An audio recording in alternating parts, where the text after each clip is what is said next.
एक गांव था नंदपुर, जहां रामू नाम का एक गरीब ग्वाला रहता था।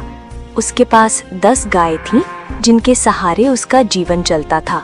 रामू का विवाह नहीं हुआ था और वो अकेले ही मस्ती भरी जिंदगी जीता था। उसके 4-5 गायें हमेशा दूध देती थीं। आधा दूध बिक जाता और बाकी वो खुद पी लेता। रामू को कुश्ती का भी शौक था और वो एक बलशाली पहलवान था। उधर एक दूसरा गांव था हरिपुर, जहां एक गरीब बुढ़िया रहती थी। भगवान की कृपा से बुढ़िया को एक बेटी थी, जिसका नाम सीता था। सीता राजकुमारी की तरह सुंदर थी। उसी गांव में भूरा नाम का एक बदमाश और दबंग आदमी रहता था। उसे भी पहलवानी का शौक था और वो हरिपुर में सबसे ताकतवर माना जाता था। अपनी ताकत के घमंड में भूरा ने सोच लिया कि वो जो चाहे कर सकता है। उसने अपनी ताकत का गलत इस्तेमाल करने की ठानी और सोचा, जिसकी लाठी उसकी भैंस, इस गांव की हर सुंदर स्त्री मेरी हो सकती है। उसकी नजर पहले जमींदार की पत्नी पर पड़ी।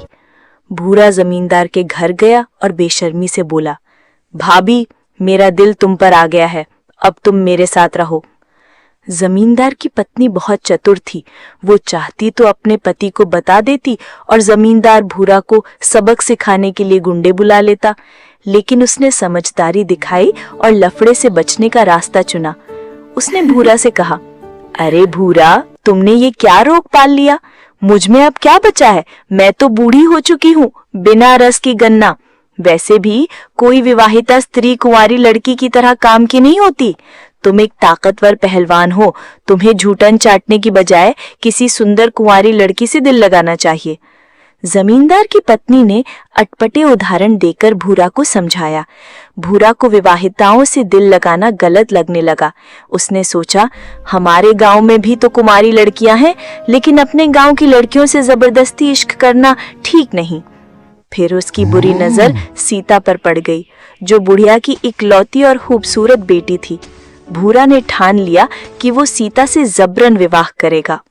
वो बुढ़िया के पास गया और बोला, बुढ़िया, तुम्हारी बेटी मुझे पसंद आ गई है, फटाफट उसका विवाह मुझसे करा दो। बुढ़िया उसकी बात सुनकर सन्न रह गई। उसका मन हुआ कि इस लफंगे का मुंह नोच ले, लेकिन वो समझ गई कि भूरा एक गुंडा है और उससे सीधे टकराना ठीक नहीं।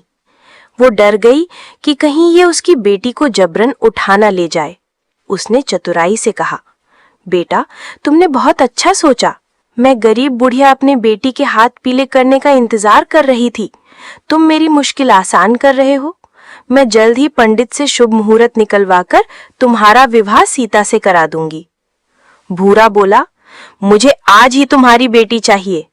बुढ़िया ने समझाया, अरे, विवाह कोई मजाक नहीं, इसके लिए शुभ मुहूर्त देखना पड़ता है। इसमें 1 महीने का समय लगेगा। मैं तैयार हूँ, तुम्हें जल्दबाजी नहीं करनी चाहिए। भूरा को लगा कि जो काम तालमेल से हो वो जबरदस्ती से बेहतर है। उसने 1 महीने की मोहलत दी, लेकिन जाते जाते धमकी दे गया, बुढ़िया, कोई चालबाजी मत करना, वरना मैं तुम्हारा गला दबा दूंगा। सीता अब मेरी है। बुढ़िया चिंता में डूब गई। उधर सीता डर के मारे मरी जा रही थी। उसने माँ से कहा, माँ, तुमने उस गुंडे को 1 महीने की मोहलत क्यों दी? मैं उससे विवाह नहीं करूंगी। बुढ़िया बोली, बेटी, मैं तेरे लिए बुरा थोड़ा ही चाहूंगी। मैंने उसे टालने के लिए ऐसा कहा। मैं जल्द ही कोई जुगाड़ करूंगी और तेरा विवाह कहीं और करा दूंगी। सीता ने कहा, माँ, ये आसान नहीं। भूरा मेरा विवाह नहीं होने देगा। हम गरीब हैं, गांव वाले भी हमारी मदद नहीं करेंगे।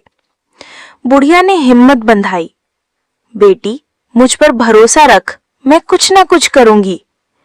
बुढ़िया ने पड़ोसियों से मदद मांगी, लेकिन सभी ने हाथ खड़े कर दिए। एक पड़ोसी बोला, काकी, भूरा से पंगा लेना अपनी बेटी बहनों को खतरे में डालना है। बुढ़िया कई लोगों के पास गई, लेकिन कोई साथ नहीं आया। हारकर वो जमींदार के पास पहुंची और अपना दुखड़ा सुनाया। जमींदार की पत्नी बोली, वो मन चला तो पहले मेरे पर भी नियत खराब कर चुका था। मैंने चतुराई से उसे टाला, लेकिन तुम चिंता मत करो, मैं एक उपाय बताती हूँ। लोहे को लोहा ही काटता है, तुम सीता का विवाह नंदपुर के रामू ग्वाले से करा दो। वो एक बलशाली पहलवान है, सीधा साधा और नेक इंसान। वो भूरा की आंखों में आंखें डालकर उसे सबक सिखा देगा। बुढ़िया ने पूछा, क्या पता वो तैयार हो या ना हो। जमींदार की पत्नी ने भरोसा दिलाया, वो तुरंत तैयार हो जाएगा। वो तुम्हारी बेटी को अच्छे से रखेगा। भूरा उसकी पत्नी की तरफ आंख उठाकर भी नहीं देख पाएगा। बुढ़िया तुरंत नंदपुर के लिए निकल पड़ी। वहां उसे रामू मिला। उसका बलशाली शरीर देखकर बुढ़िया को यकीन हो गया कि ये उसकी बेटी को बचा सकता है। उसने रामू से कहा, बेटा, मैं एक काम से आई हूँ। मेरी एक बेटी है, मैं उसका विवाह तुझसे करना चाहती हूँ। रामू बोला, माँ, मेरी शांति में विघ्न क्यों डाल रही हो? मैं अकेले मस्त हूँ। अभी 4-5 साल तक विवाह का विचार नहीं। बुढ़िया ने समझाया, बेटा, हर चीज का वक्त होता है, विवाह कर लेना चाहिए। रामू ने हंसकर कहा, माँ, मेरी खुशी तुम्हें क्यों खटक रही है? बुढ़िया गुस्से में बोली, तेरे विवाह से तेरी आजादी कैसे छिन जाएगी? तू मूर्ख है, नहीं समझता कि असली आनंद पुरुष को स्त्री के साथ मिलता है। वो समय पर खाना खिलाती है, सुख दुख में साथ देती है। मैं बहुत आस लेकर आई थी। मेरी बेटी के पीछे एक गुंडा पड़ा है। अगर मैं 1 महीने में उसका विवाह नहीं करा सकी तो वो मेरी बेटी को उठा ले जाएगा। तू मेरी मदद नहीं करेगा, तू कायर है। रामू बोला, माँ, तुम पहले साफ साफ बताती कि तेरी बेटी मुश्किल में है। मैं विवाह को तैयार हूँ। कौन सा गुंडा है? मैं उसकी खाल उतार दूंगा। बोल कब चले? बुढ़िया बोली, आज ही चल। रामू ने कहा, इतनी जल्दी नहीं, ससुराल जा रहा हूँ तो जैसे तैसे थोड़े जाऊंगा। कल आता हूँ। मुझे दान दहेज नहीं चाहिए, बस लड़की अच्छी दे देना। बुढ़िया बोली, जब उसे देखेगा तो उसकी पूजा करने लगेगा। वो चांद जैसी खूबसूरत है। मैंने उसे अच्छे संस्कार दिए हैं, वो तुझे भगवान मानेगी।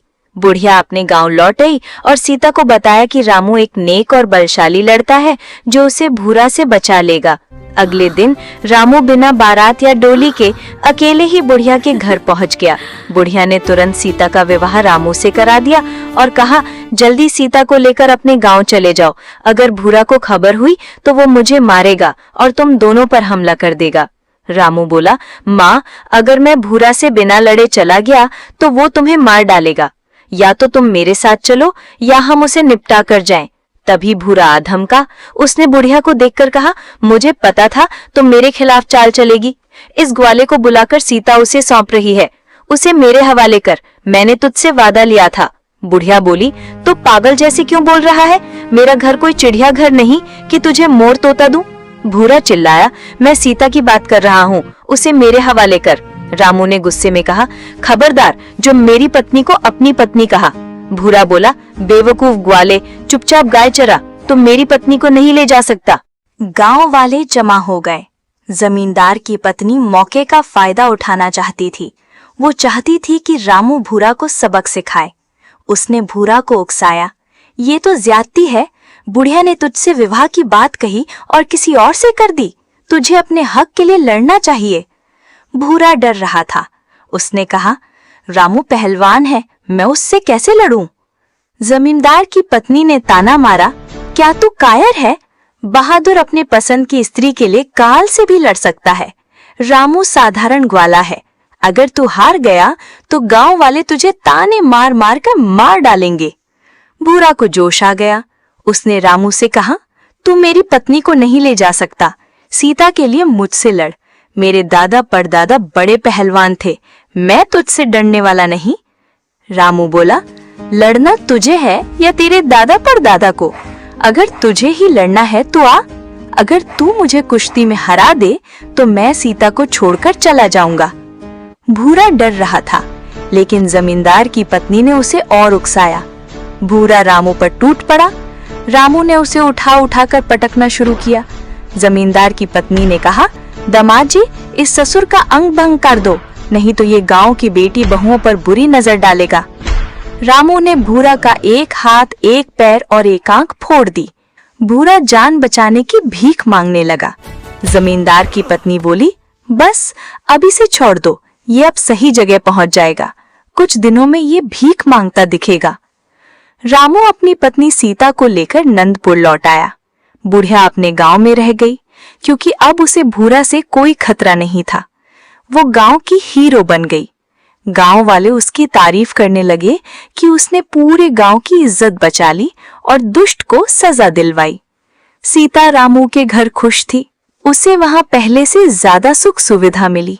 वो माँ के घर भूखी रहती थी, लेकिन रामू उसे जबरन दूध पिलाता।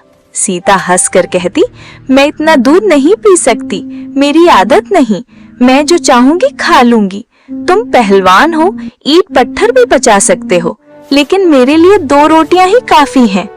इस तरह दोनों की खुशहाल जिंदगी शुरू हुई। देखते देखते 8 साल बीत गए। इस बीच उनके 2 जुड़वां बेटे हुए, जिनके नाम रामू ने रंगलाल और महादेव रखे। दोनों 5 साल के हो चुके थे। रामू चाहता था कि उसके बेटे बड़े पहलवान बने। उसने सीता से कहा कि बच्चों को खूब दूध पिलाए। सीता बच्चों की परवरिश में कोई कमी नहीं छोड़ती थी। 5 साल की उम्र में दोनों बच्चे 7-8 साल के दिखने लगे। रंगलाल बड़ा था, लेकिन वो थोड़ा कम अक्ल था। महादेव बहुत बुद्धिमान था और अपने बड़े भाई से बहुत प्यार करता था। समय के साथ दोनों भाई बड़े हुए और पिता का काम संभालने लगे। उस समय जमीन ना होने के कारण रामू की कमाई सिर्फ गायों से थी। गांव में दूध दही का ज्यादा दाम नहीं मिलता था। नगर में दूध महंगा बिकता था, लेकिन वहां ले जाना मुश्किल था। रामू का दूध सिर्फ एक हलवाई की दुकान पर बिकता था। महादेव ने एक दिन कहा, पिताजी, हमें नगर में दूध बेचना चाहिए। रामू बोला, बेटा, ये मैं पहले से जानता हूँ, लेकिन नगर 3 कोस दूर है। टांगे से भी पूरा दिन लग जाता है। दूध 2-3 घंटे में खराब हो जाता है। इसलिए मैं दही बनाकर महीने में 1 बार शहर बेचने जाता हूँ। महादेव बोला, पिताजी, अब ये काम हम भाई करेंगे। आप माँ के साथ गौशाला में आराम करें। रामू बोला, बेटा, पहले तुम दोनों का विवाह करा लो, फिर हम आराम करेंगे। रामू ने जंगल के पार एक गांव में 2 जुड़वा बहनों को देखा। उनके माता पिता गरीब थे। बड़ी बहन चंद्रा चतुर थी, जबकि छोटी बहन सुंदरी मंदबुद्धि थी। चंद्रा का विवाह रंगलाल से और सुंदरी का विवाह महादेव से हो गया। दोनों बहनें एक दूसरे से बहुत प्यार करती थीं और चाहती थीं कि उनका विवाह एक ही घर में हो। भगवान ने उनकी बात सुन ली। लेकिन ससुराल में वो सुख सुविधा नहीं थी जिसकी उन्हें उम्मीद थी। फिर भी दोनों बहनें एक घर में होने से खुश थीं। चंद्रा को इस बात का मलाल था कि उसका पति रंगलाल मूर्ख है। वो वही करता जो उसे बताया जाता, खुद से कुछ करता तो उल्टा पुल्टा कर देता। चंद्रा सोचती, मेरा विवाह महादेव से होना चाहिए था, लेकिन अगर ऐसा होता तो मेरी बहन को मूर्ख पति मिलता। भगवान जो करते हैं अच्छे के लिए करते हैं। दोनों भाइयों के विवाह के बाद 3-4 साल में उनके 2-2 बेटे हो गए। घर की आमदनी कम थी, लेकिन खर्चे बढ़ गए। उधर बीमारी से रामू की ज्यादातर गायें मर गईं। अब सिर्फ 2 गायें बची थीं जो दूध भी नहीं देती थीं। रामू ने बेटों से कहा, अब घर बैठने से काम नहीं चलेगा, तुम दोनों नगर जाओ। वहां सेठ साहूकारों के पास बहुत काम मिलता है। तुम पहलवान हो, कोई भारी काम कर सकते हो। कुछ सेठ पहलवानों को शौक के लिए भी रखते हैं। आज ही निकल जाओ। दोनों भाई परेशान हो गए। वे कभी नगर नहीं गए थे। महादेव बोला, पिताजी, अभी कुछ मत कहो, हम 1 पखवाड़े बाद जाएंगे। लेकिन घर में खाने की किल्लत बढ़ गई। रामू ने समझाया, भोजन के लिए शुभ मुहूर्त नहीं देखा जाता, जल्दी कोई उपाय करो। महादेव टालमटोल करता रहा। रंगलाल तो वैसे भी भोला था। 1 पखवाड़ा बीत गया। रामू ने फिर कहा, अब तो जाओ, तुम्हारे बच्चे भूख से तड़प रहे हैं। महादेव फिर टालने लगा। रामू समझ गया कि दोनों अपनी पत्नियों को छोड़कर नहीं जाना चाहते। वो बहुओं के पास गया और बोला, अब तुम दोनों अपने पतियों पर सख्ती दिखाओ, ये मेरी बात नहीं मान रहे। चंद्रा समझ गई। उसने दोनों भाइयों से कहा, तुमने बच्चे पैदा कर लिए, अब उन्हें भोजन भी चाहिए। जाओ कोई काम धंधा करो, 1-2 साल बाद हालात सुधर जाएंगे। रंगलाल बोला, हमने नगर नहीं देखा, मैं कहीं खो जाऊंगा। अगर महादेव साथ जाए तो मैं कोई काम करने को तैयार हूं। चंद्रा बोली, मैं दोनों से कह रही हूँ, कोई जुगाड़ करो। महादेव बोला, भाभी हमें एक पखवाड़े का समय दो। चंद्रा गुस्से में बोली, तुम दोनों कुछ नहीं करोगे, हाथी जैसा शरीर लिए घूमते हो। या तो काम तलाशो या मेरी साड़ी चूड़ियां पहनकर घर बैठ जाओ, मैं काम ढूंढने जाती हूँ। महादेव बोला, हम पहलवान हैं, हमें कोई काम पर नहीं रखेगा। चंद्रा ने समझाया, पिताजी ने कहा था कि शहर में सेठ अपनी और धन की सुरक्षा के लिए पहलवानों को रखते हैं। कोई भी हुनर बेकार नहीं जाता, बस उसका सही इस्तेमाल करना आना चाहिए। महादेव ने कहा, भाभी तुम जानते हो कि रंगलाल भोला है, जो करना है मुझे करना है। अगर तुम्हें कोई सुझाव हो तो बताओ। चंद्रा बोली, पहले नगर जाओ, वहाँ सेठ साहूकारों के पास काम मिलेगा। सेठ के पास काम करना बेहतर है, क्योंकि गलती होने पर वे सिर्फ निकाल देंगे, लेकिन राज दरबार में गलती की तो राजा फांसी चढ़ा देगा। तुम दोनों भोले हो, इसलिए मेरी बात समझो। दोनों भाई समझ गए कि उनकी पत्नियां अब उन्हें घर से निकाल देंगी। अगले दिन वे देवपुर के लिए निकल पड़े। देवपुर में बड़े बड़े सेठ रहते थे, लेकिन एक चोर ने सेठों की नींद हराम कर रखी थी। लाख पहरेदारी के बावजूद वो चोरी कर लेता था। सेठ राजा से शिकायत कर चुके थे। राजा ने सख्त पहरेदारी लगाई, लेकिन चोर नहीं रुका। वो तिजोरियों के ताले बिना चाबी खोल लेता था। राजा ने चोर को पकड़ने वाले को 1000 सोने की मोहरें देने की घोषणा की। दोनों भाई देवपुर पहुंचे, लेकिन उन्हें समझ नहीं आया कि काम किससे मांगे। उधर एक सेठ छबील चंद अपनी दुकान के लिए तगड़ा पहरेदार ढूंढ रहा था। उसने दोनों भाइयों को देखा और बुलाकर बोला, क्या तुम नौकरी करोगे?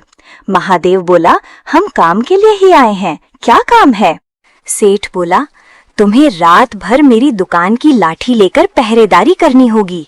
एक चोर ने आतंक मचा रखा है, ये खतरनाक काम है। महादेव बोला, खतरनाक काम के लिए ज्यादा पैसे चाहिए, 100 सोने की मोहरें। सेठ बोला, इतना ज्यादा कौन देगा?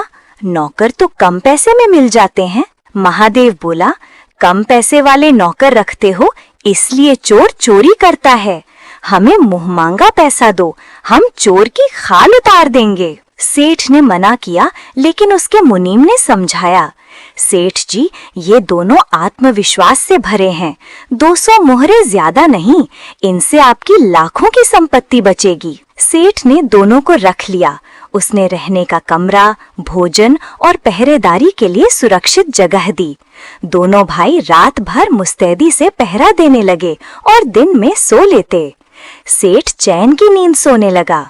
उधर चोर अपना काम करता रहा। राजा ने इनाम को 10,000 स्वर्ण मुद्राओं तक बढ़ा दिया, लेकिन चोर बेपरवाह था। एक रात चोर एक सेठ की दुकान लूटकर उसी रास्ते से भागा जहां दोनों भाई पहरा दे रहे थे। महादेव समझ गया कि यही चोर है। उसने रंगलाल को ललकारा, पकड़ो साले को। दोनों लाठियां लेकर पीछे दौड़े। चोर घोड़े की तरह भाग रहा था। महादेव समझ गया कि वो पकड़ में नहीं आएगा। रंगलाल ने दूर से चोर पर डंडा फेंका, जो उसके पीठ पर लगा। चोर धड़ाम से गिर पड़ा और उसका एक पैर टूट गया। संयोग से उस रात राजा स्वयं चोर को पकड़ने निकला था। उसने सब देख लिया। राजा बोला, तुम दोनों बहुत बहादुर हो, इस चोर को उठाओ और राज दरबार ले चलो, हम इसे कड़ा दंड देंगे। तुम्हें 10,000 की जगह 20,000 स्वर्ण मुद्राएं देंगे। दोनों भाई चोर को लेकर राज दरबार गए और इनाम पाकर घर लौट आए। सेठ छबील चंद को खबर मिली कि दोनों ने चोर पकड़ लिया। उसने सोचा, इनकी पहुंच राजा तक हो गई। अगर ये मुझसे नाराज हुए तो राजा से शिकायत कर सकते हैं। वो अपने मुनीम के साथ नंदपुर पहुंचा। उस समय दोनों भाई घर पर नहीं थे। सेठ ने रंगलाल की पत्नी चंद्रा को देखा और उसकी सुंदरता पर फिदा हो गया। उसका मन डोल गया। मुनीम भी रंगीन मिजाज हो गया। सेठ बोला, मैं इसके लिए अपनी जान कुर्बान कर सकता हूँ। मुनीम ने समझाया, ये पहलवान की पत्नी है, रंगलाल का डंडा आपकी हड्डियां तोड़ सकता है। सेठ ने कहा, इसे फुसलाकर अपने बस में कर लेंगे। उसने चंद्रा से कहा, मेरी दुकान पर आओ, मैं तुम्हें गहने दूंगा। चंद्रा समझ गई कि सेठ की नीयत खराब है। उसने कहा, क्षमा करें सेठ जी, हमें मुफ्त का उपहार नहीं चाहिए। मेरे पति और देवर को राज दरबार से इतना मिल गया कि हमें कुछ चाहिए ही नहीं। आप बैठे मेरे पति से बात करें। सेठ के पैर कांपने लगे। वो तुरंत वहां से चला गया। चंद्रा ने सोचा, ये सेठ बदमाश है, ये मेरे पति का नुकसान कर सकता है। उसने पहले से तैयारी शुरू कर दी। सेठ और मुनीम चंद्रा को भूल नहीं पाए। वे दोनों भाइयों को रास्ते से हटाने की सोचने लगे, लेकिन ये आसान नहीं था क्योंकि राजा दोनों पर मेहरबान था। 1 साल बाद चंद्रा ने 2 शानदार मकान बनवाए, एक अपने लिए और एक अपनी बहन के लिए। उसने अपने मकान में एक खास कमरा बनवाया जिसमें 10 हाथ गहरा गड्ढा खोदा गया। गड्ढे के ऊपर बिना रस्सी की चारपाई बिछाई, जिसे चादर से ढक दिया। उसने बच्चों से चांदी के सिक्के देकर रंग बिरंगे पक्षी पंख इकट्ठा कराए और गड्ढे में डाल दिए। कमरा हमेशा ताला बंद रहता। उधर राजा की राजकुमारी बीमार पड़ गई।